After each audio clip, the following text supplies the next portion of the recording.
Hello friends, નૈનુસ કિચનમાં આપનું સ્વાગત છે. આજે આપણે બનાવીશું ચીઝ કોર્ન બોલ. સૌ પ્રથમ આપણે બાફેલા બટાકા લેવાના છે. એને આપણે મેશ કરીને એમાં આપણે નાખીશું ડુંગળી, ચોપ કરેલી ડુંગળી, ચોપ કરેલા કેપ્સિકમ,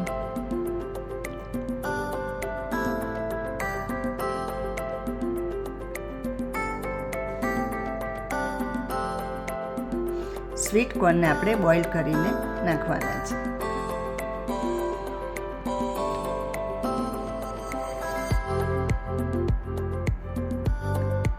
એમાં નાખીશું આપણે થોડી કોથમીર,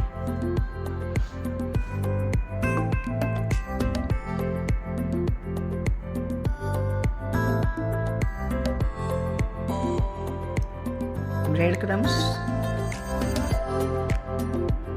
અને તમારી પાસે બ્રેડ હોય એને મિક્સરમાં ક્રશ કરીને તમે આ બ્રેડ ક્રમ્સ તૈયાર કરી શકો છો. બ્લેક પેપર,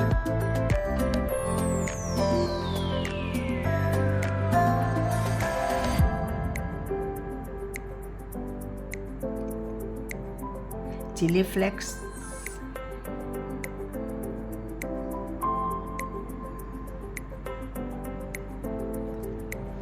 શેકેલા જીરું પાવડર,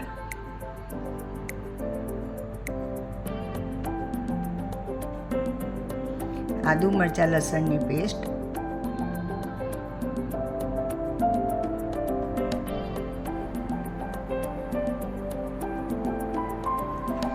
ચાટ મસાલો,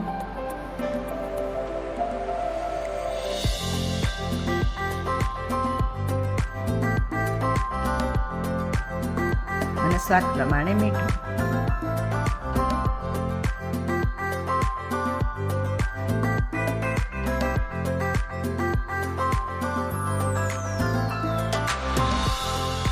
હાફ ચમચી લીંબુનો રસ નાખીશું.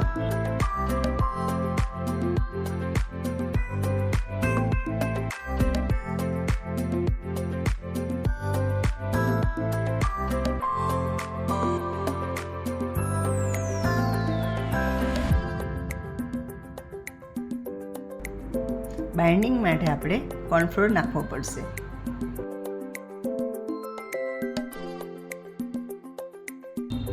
હવે આ બધું આપણે મિક્સ કરવાનું છે અને એનો આખો માવો તૈયાર કરવાનો છે, જેથી આપણે બોલ બનાવી શકીએ.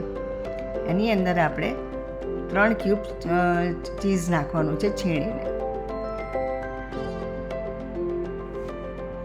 બસ આ બધું મિક્સ કરીને આપણે એનો માવો તૈયાર કરવાનો છે. હવે આપણે સ્લરી તૈયાર કરવાની છે. એમાં આપણે 2 ચમચી મેંદો અને 2 ચમચી આપણે કોર્નફ્લોર નાખવાનો છે.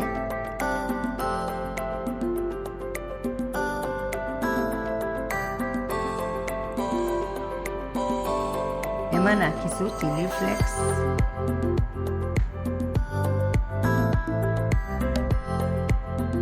સ્વાદ પ્રમાણે મીઠું,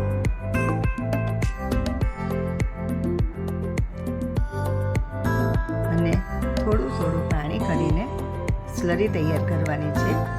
અને એને ચમચીથી હલાવીશું એટલે આપણે એની થિકનેસ કેટલી છે એ ખબર પડે. હજી આપણે હવે થોડું પાણી નાખવું પડશે. ફ્રેન્ડ્સ, તમે જોઈ શકો છો કે આપણી સ્લરી આવી રીતે તૈયાર કરવાની છે. હવે આપણે જે માવો તૈયાર કર્યો છે એમાંથી આપણે ચીઝ બોલ બનાવવાના છે. આપણે માવાની થેપલી કરીને એની અંદર ચીઝ ક્યુબ મૂકવાની છે અને એને આપણે બરાબર રીતે બાઇન્ડિંગ કરી દેવાનું છે. આ રીતે બોલ તૈયાર કરીને સ્લરીમાં આપણે એને ડીપ કરવાના છે અને બ્રેડ ક્રમ્સની અંદર રગદોળવાના છે. આવી રીતે આપણે બધા જ બોલ તૈયાર કરવાના છે. તમે જોઈ શકો છો આપણા બધા જ બોલ તૈયાર થઈ ગયા છે. આ રીતે બોલ તૈયાર કરીને આપણે બોલને ડીપ ફ્રાય કરવાના છે અને ગોલ્ડન બ્રાઉન થાય ત્યાં સુધી આપણે એને તળવાના છે.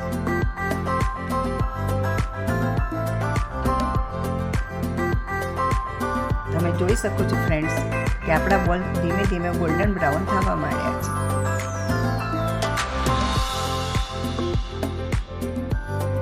સરસ આવી રીતે ગોલ્ડન બ્રાઉન થાય એટલે આપણે એને કાઢી લઈશું.